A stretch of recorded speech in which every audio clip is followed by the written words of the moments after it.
por último, caminando con Juan Gelman por el barrio de la Condesa. Es mediados de noviembre, pero el aire neblinoso y el frío que arrecia ya anuncian el invierno. A contraluz, los árboles se deshojan, o las hojas pierden su color, o se vuelven color flavo. Por las veredas arcillosas y de loseta rósea del Parque México, desde hace un siglo y medio converso, partiendo a dos ciudades, con el poeta Juan Gelman, en un siempre que niega su jamás. Las pisadas despaciosas se oyen más en el pasado como un eco del eco que devuelve meritalumbres, pesamundos, destinos rotos, el péndulo de la balanza que permanece insomne, una vida, sin embargo, que valió la vida, en el caso de Juan, que valió las vidas, valió la pena. Se oye a sí mismo murmurando, como viento el ayer en un instante, y luego emocionado, valió las penas. Mientras baja desde el follaje de los árboles el sonido de los dos violines del concierto de Bach, Juan recuerda de los años fraternales el corazón de Francisco Urondo descorazonado, anécdotas de González Tuñón a risa entera a mitad del cigarrillo en el ayer más humo desde las mesas del Café Tortoni, la magia parada en dos vocales y un sombrero de Olga Orozco, la aventura periodística de Poesía Buenos Aires, la desvertebrada Argentina de Aramburo que Rodolfo Walsh vertebró en su no ficción. La tarde atreña. El reloj del parque da las horas en azul y blanco. Palmeras y pinos se enderezan para alcanzar las nubes y Juan charla en voz baja de la Cuba de los 60, en la que su generación quiso creer, de su expulsión del Partido Comunista, luego de que él mismo se expulsó, del difícil hábito de la clandestinidad, de la guerrilla sin prefijo, de los compañeros caídos como hojas en un bosque a las que nadie recogió, del exilio penoso en la Italia de los 70, donde cada frase llenaba de raíces cortadas sus oídos, sin crecer la hierba, de su poesía atada al cordón del sayal de San Juan de la Cruz. Recuerda al hijo, al que sobre todo halla en sus pesadillas, vestido con su sobre todo, ese hijo al que la tortura volvió el hijo con mayúsculas, sin siquiera una esponja con vinagre para aliviar la herida, a él, a quien clavaron en la sombra de la madera vertical y en la noche de la madera horizontal a la edad de los 20 años,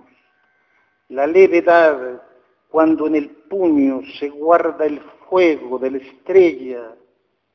y recuerda a la nuera que nada debía y a nadie debía, que solo porfiaba en ser la esposa de su hijo, la hermana de su hijo, y a quien disparó en Montevideo en la cabeza de los 19 años de la niñez el policía Ricardo Medina, solo por quedarse con la niña recién nacida y dársela al jefe de policía del sector. Recuerda luego a la nieta, ya en el borde de los 30 años, al principio renuente, pero pronto orgullosa de tener en las manos el apellido Hellman, el buen humor del apellido Hellman, el corazón grande, 2 veces grande del apellido Hellman. No me satisface ni me alegra, dice Juan, haber perdido con Mara muchos años en la búsqueda de la justicia y que los militares que cegaron en la edad áurea la espiga de mi hijo y de mi nuera estén ahora en la cárcel, pero mentiría si dijera que eso no me alivia. En los países nuestros la justicia nunca llega o llega tarde, y en la Argentina y en el Uruguay tardó 3 décadas. Después del 83 no feneció el tiempo de los asesinos. No solo no perdieron sus trabajos, sino ganaron ascensos y se gloriaban de haber pasado por encima el tren y triturado y molido el cuerpo de un enemigo en fuerza 50 veces más débil. En el país de los desaparecidos, los únicos aparecidos en las calles de ciudades argentinas y uruguayas en los últimos 30 años, fueron los genocidas. Dice con una voz que luego se oye en el amarillo apagado de la tarde. Juan conversa y marcha con paso a despaso, porque muchas vidas y muchas muertes se caen del cuerpo hasta romperle el alma en una música callada y profusamente dolorosa. Uno, me dice, no sabe cuál es el hilo de la vida hasta que te ponen una pistola en la sien y solo esperas que lo corten para pasar de una pesadilla a otra.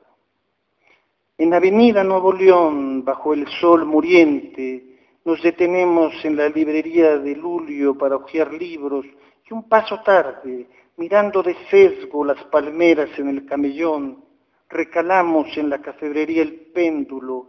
donde entran y salen ligeras y espléndidas muchachas que llevan en la mano izquierda una siempre viva,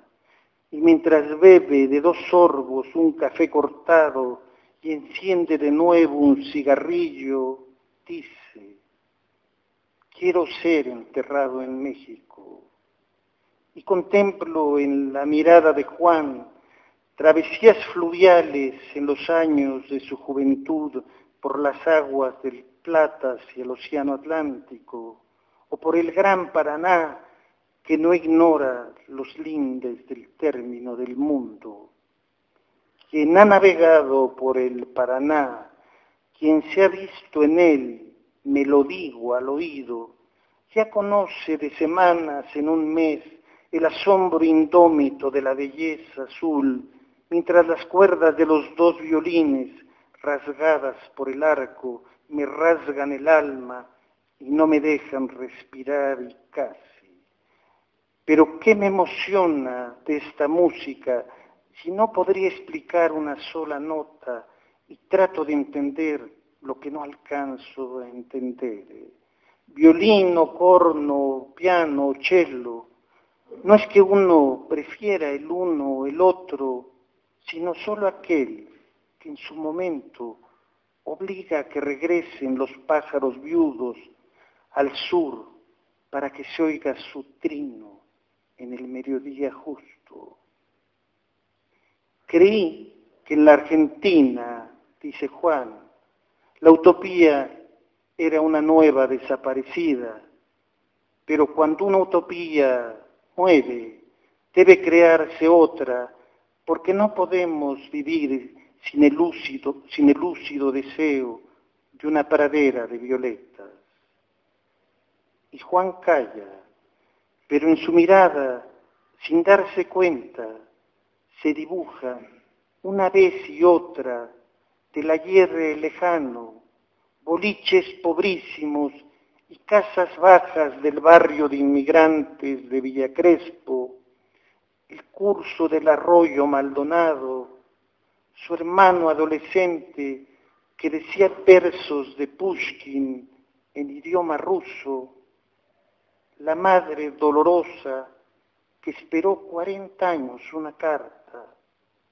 la barra querida y volandera que no sabía de despedidas,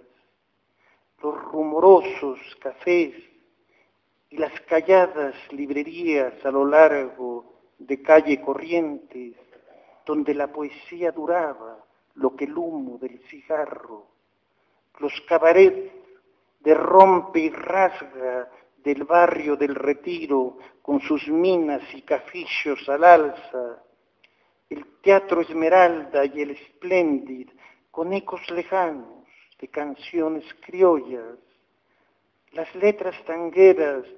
de Discépolo y de Mansi que lo hacían bailar el sábado a la noche buscando con el cuerpo inclinado en triángulo el cuerpo de la mujer,